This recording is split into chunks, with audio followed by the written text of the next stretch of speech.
บ่ายสูงพี่น้องผู้บันแห้งสึกขาวเขาดังเสียงนะคะเนาะมื้อนี้ก็แม่นยามในวันที่27เดือนธันวาคม2025นะคะบรรดาในรายการข่าวขาดตอนได้ก็เดี๋ยวดังข่าวเงาเกี่ยวกับไปลองซึกมานขึ้นแต่รถตึกเทียนแนว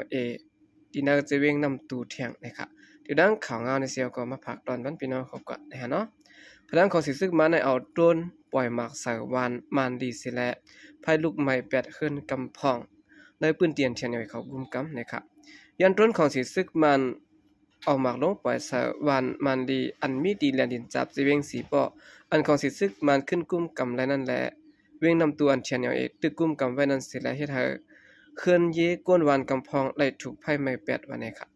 ในวันที่25เดือนออกตุลาในปี2025ปนมาเข้ายามกลางวัน 11:30 นนั้นมีโดรนแทงลำหนึ่งเนาะเข้าปล่อยหมากสที่ในวันลีเพื่อว่าถึงมาเข้ายามหัวค่ำบอก5:30 นนั้นซ้ำมีโดรนหาลำเข้าปล่อยหมากสวันดีแทงเหมือนกันนะครับ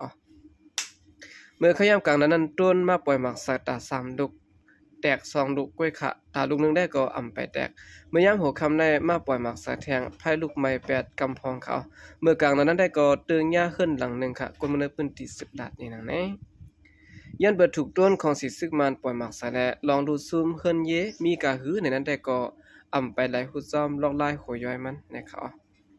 ยามเดียวของสิซึกมันได้อยู่ดีวันตาเตเจเวงสีปอนันสิแลเอากองดงและดังเฮอมินต้นตึกยืดซอยปล่อยหมากสู่ตังวันมันลีอันเทียนยอยดงหนึ่งปักซะไว้นั่นแหละ